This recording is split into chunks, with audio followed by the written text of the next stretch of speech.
AMA Hall of Fame, congratulations. It's a couple hours now after the speech and you've been inducted. Has it settled in yet that you're officially a member of the Hall of Fame yet? Yeah, I mean, I feel like I was really lucky, actually. Not many people can claim that they're in multiple, Hall of Fames. And the beginning of this year, I was inducted into the Australian Motorsport Hall of Fame. And so I kind of had a little bit of that initial feeling. I didn't attend the event, and so I missed that part. So this part, definitely brings up more, the emotions, like what it's about. And speaking of just things as an athlete or as a human, you suppress and keep those feelings all, bottled up. And in a, evening like this, they all seem to come bottling to the top of the, to the tears, I guess. So just proud to be, amongst a lot of, there's just no word other than legends, a lot of my friends and people that I, spent many years battling. And for me, it's just a real honor to be a part of that group.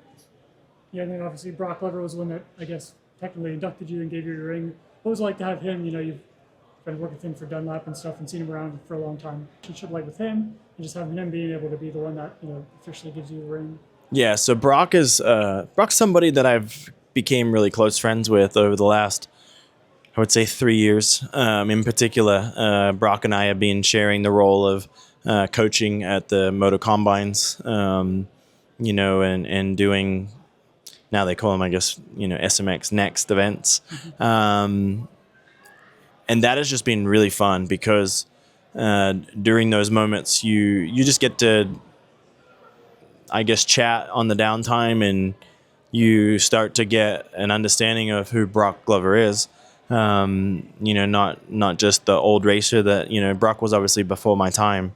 And so when I see all the cool photos and, his era, it always looks cool and unique. He was a Yamaha guy. And so I've been around Brock for the majority of my years here in America because we always shared, autographs stuff early on for, new people watching this. Once upon a time, road racing and Supercross was always at Daytona at the same time, and the manufacturers always had a big signing, and that was one of my favorite weekends. You get to see a lot of the generations before you, and legends that you only seen on TV, and you get to meet them. And Brock was one of those people. So Brock's somebody that I have a lot of respect for, and I've become really close friends with him.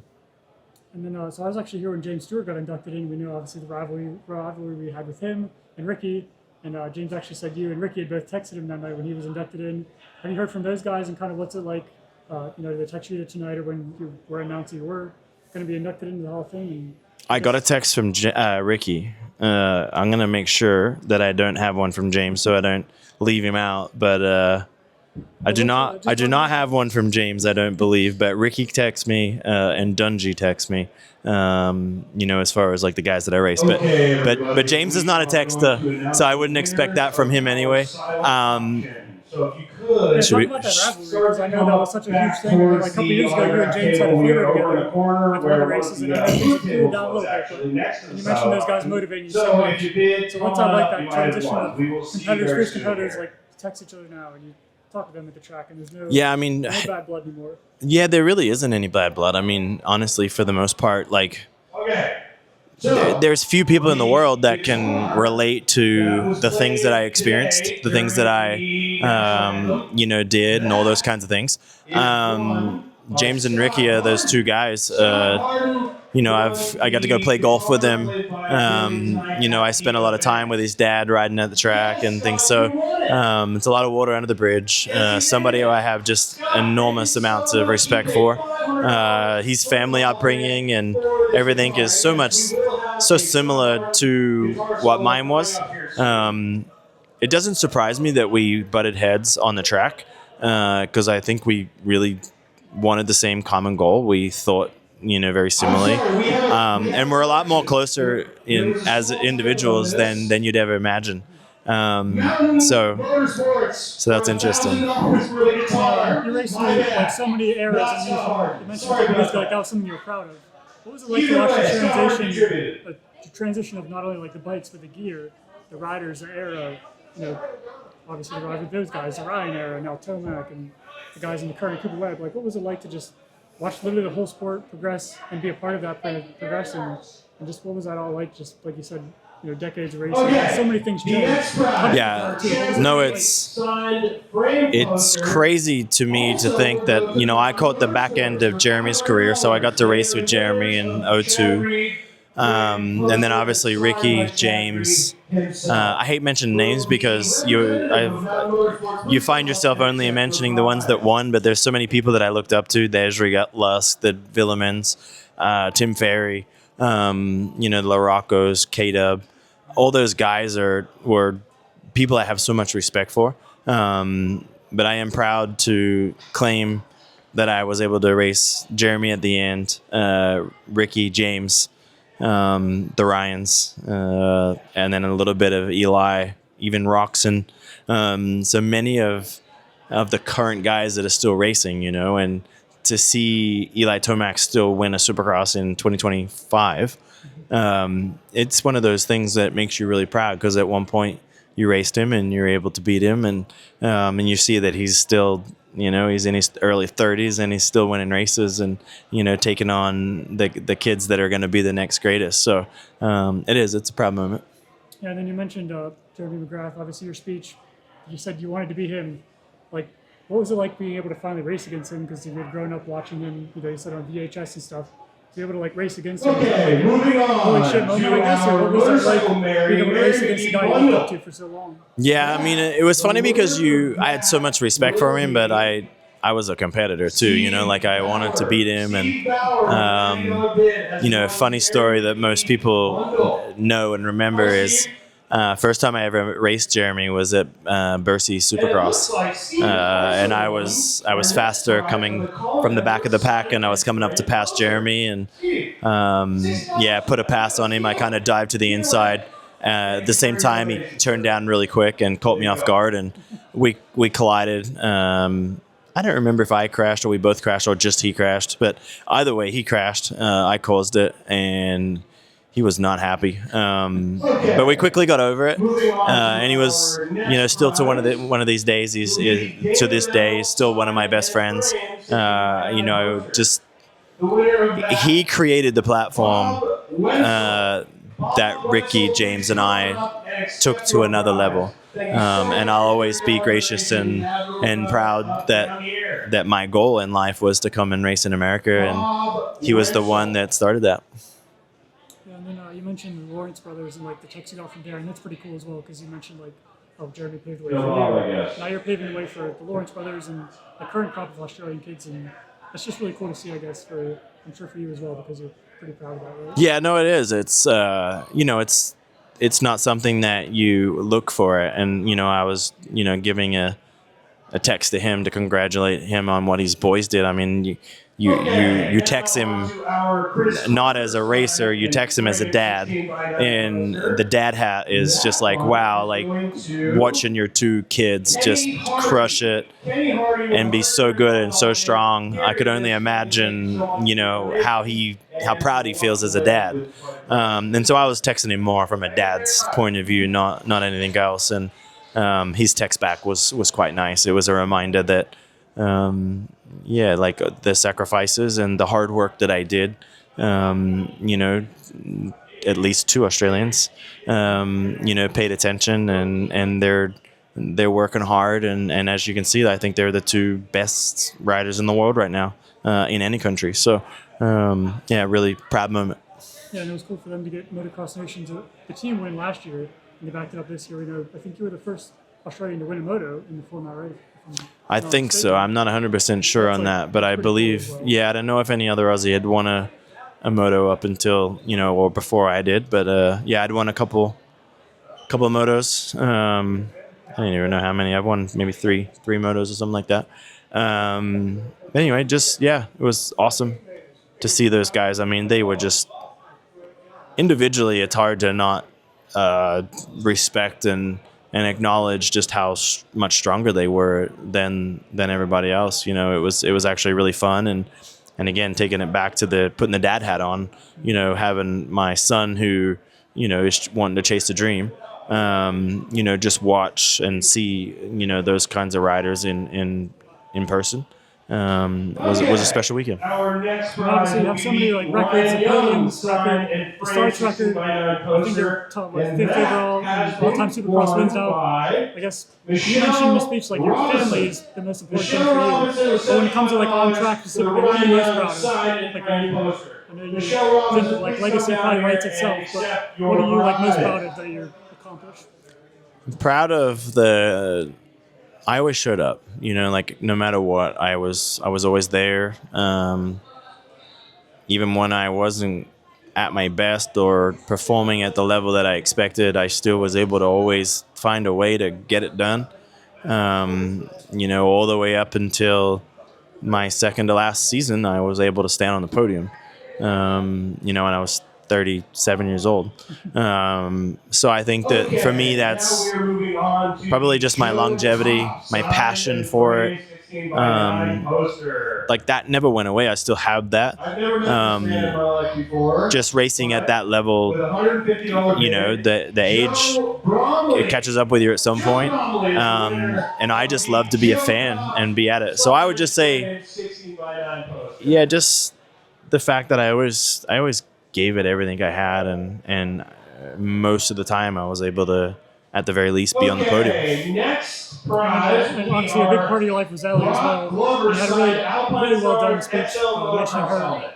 Just talk about what that was like. Again, just going through so many things of life, and you had that same person with you all the time, like your best friend, now your wife. Like, what was that like? Just like, I know it was hard times, but just the one constant thing in your life was her, right? So that helped you throughout your whole. Yeah, she was the rock, the whole way through, and right from packing 2 suitcases, going to Europe, with plans to come to America, and then coming to the U.S. and just embracing it, like she's, has never been selfish. She's always allowed and supported me. Most people, at least like James, not so much James, I guess Ricky, he retired at 26 years old. I went, 11 more years in age. Actually, I think 12 more years in age. So she was just patient through children, through everything. And again, I felt like I had squeezed the lemon and I was ready to move on and do something, else. And it's funny because she wasn't necessarily ready. It wasn't her decision to retire. She loved it and embraced it every step of the way. Through the ups and the downs, the good days, the bad days. We rode them together, and at times that was hard. Like at times it was cloudy. It wasn't, just my girlfriend or just my wife. Different periods. She was the motivator. She was the parent-like person that would be chewing your ass out and mad at you because you lost, or like she wore so many different hats that made it complicated. And I think that the fact that we're still here and we haven't ripped each other's head off during all that period is a championship on its own. I think you're lucky because you said if you said you were going to race next year, she would have said you'd have been all in. She would have questioned it. I guess thinking back, like obviously your road map was eventually to get to America. You didn't know how you're going to get there, but like when you guys first left Australia, was there like any question? It was just like we're just going to pack our bags and go. Like there was no, hey, this is a rough plan. It was just eventually we're going to get to America. We might have to take a couple years detour, or whatever. There was never any. There was no backup plan. There was no other decision other than we were just going to do it. And I mean, she didn't know any different because I didn't let her know any different. Like I was always. I mean, even from when it's funny. Like I don't want to speak on her behalf, but I've heard her talk about it, and it's like we always talked. We dated 2 years before we, left Australia. And even during high school, we never dated during high school, but in our high school days, like she always knew because I was always vocal that I'm going to America. Like there was just no and ifs or buts. I'm going to go to America. It was always my dream, and I just never seen it not happening. I was never not going to let that happen. I was always going to work my whatever off to make it work. So yeah, it's funny. It's funny hearing her side of it. Yeah. And then obviously your kids are a huge, part of your life as well. We always saw them in like opening ceremonies and all the, social media videos and everything. And now they're getting into riding. How have you seen not only yourself but then Ellie as well? Like, does that competitive life come out when she's at the track coaching the kids, or I guess what's that relationship like with? Yeah, with she's her now with them, I guess. her mom hat's a little different. She's pretty calm. She's not like what like if I'm comparing the role she played for me compared to the role she plays for the kids. I mean, I guess the perfect way to sum it up, she's the 2025 version of herself. All things in 2025 are pretty vanilla and boring compared to what they used to be. And so she is the same right now. I think that when and if the time comes that we go pro racing and we're fighting for the positions that the kids say that they want to do, I think we'll see Mama Bear fire up, and her competitive instincts will come back, and we'll be all in as a family. Yeah, okay, so speaking of competitive instincts come back, we saw you on the Supercross track this week. You mentioned that. What the heck? Like, you could just jump back on it. Like, did you want to do that? I guess, like, I'm sure you're a little bit out of it, but it's like you went through the whoop pretty damn good. Like, you still have it. Yeah, I mean, it doesn't. Like, you just want to ride Supercross that day? Like, I guess, how do you just? No, I've been wanting to ride Supercross. How do you just go back to Supercross? I love Supercross. Like for me, I could ride a Supercross all the time and never ride motocross ever again, and I would be happy.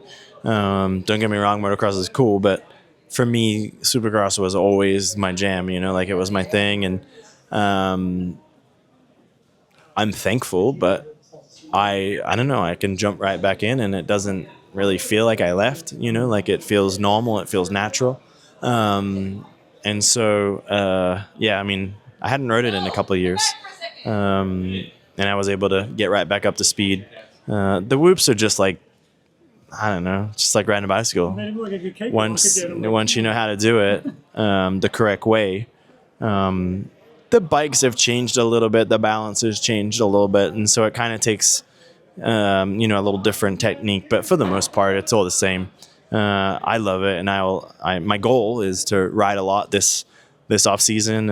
Obviously, we're based at Club MX, and I want to ride with the guys. And my kid Tate is eligible to go pro racing in 2028. He's age with the new rule. He won't race Supercross in 28, but he can obviously do SMX next. Pretty much as soon as next year.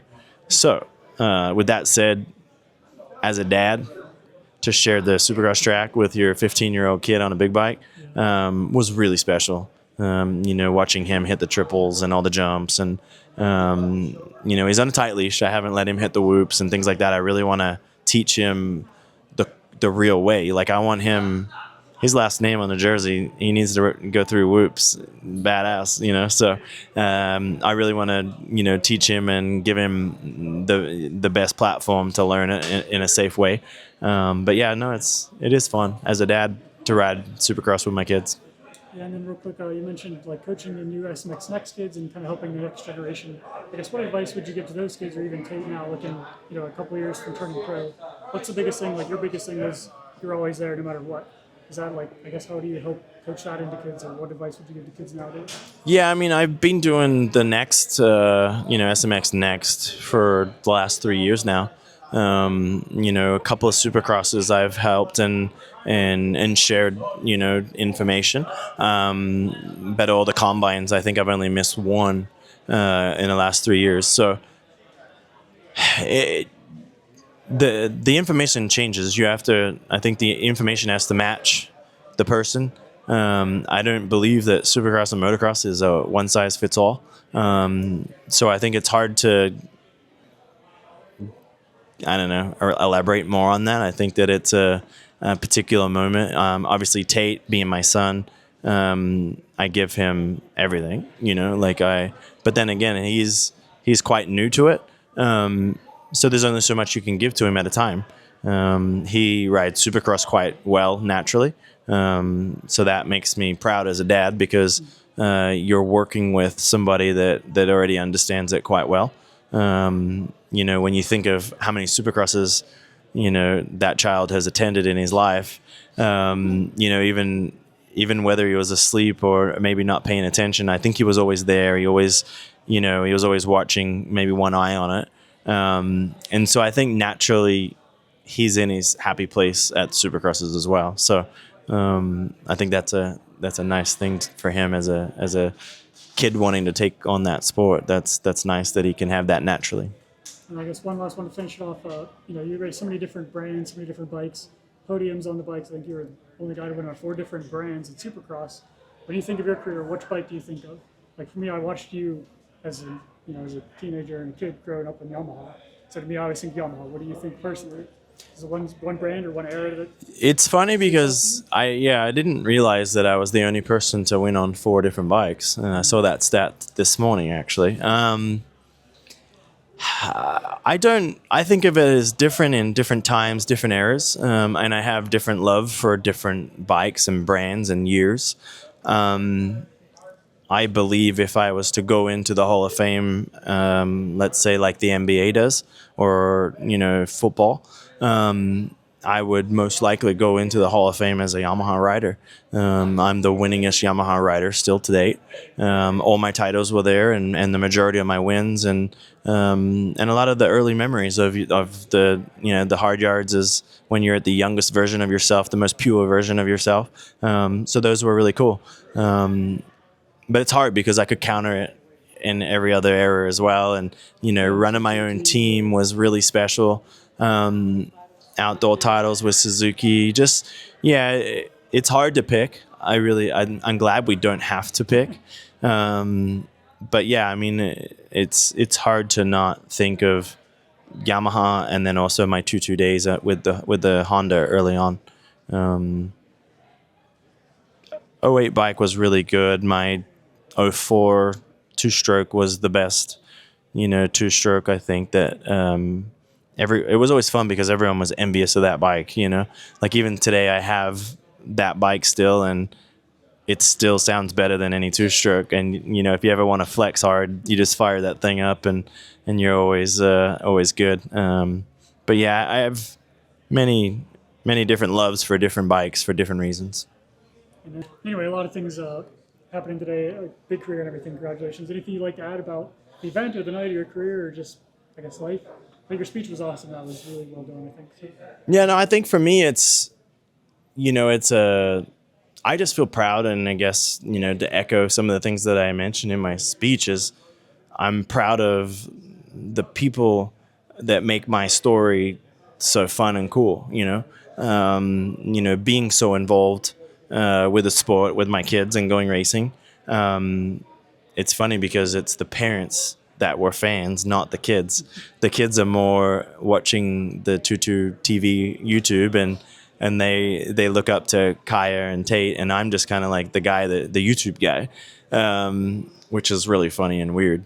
But then the dads and sometimes the parents all geek out on because they were fans during that era, and a lot of them, some are big fans, and some kind of just like, oh my God, it's crazy how I wasn't your biggest fan, I didn't root for you, but they're always proud to share the start line as a dad, and obviously my dad hat, I'm a different person. As a racer, you wear a different hat, and you're a different individual, and you're there to do a job. That's it. I would say just really proud, thankful for everybody that contributed along the over the years, and for me, I still get to do it. Like, I love it, and that was my speech, is just how much I love motorcycle racing, and I would sign up for all 17 Supercrosses and however many outdoors and SMX races there are. If I wasn't so busy with my own children racing, I would so happily be amongst the crowd, the teams, and contributing in some shape or form. So yeah, tomorrow, I mean, again, not many people have wore a jacket like this, and tonight I'll go to bed, and then tomorrow morning at 9:30 I'm back here for the AMA competition meeting. So sitting on that board, and and contributing everything that I possibly can to continue to make motocross and supercross the best sport in the world.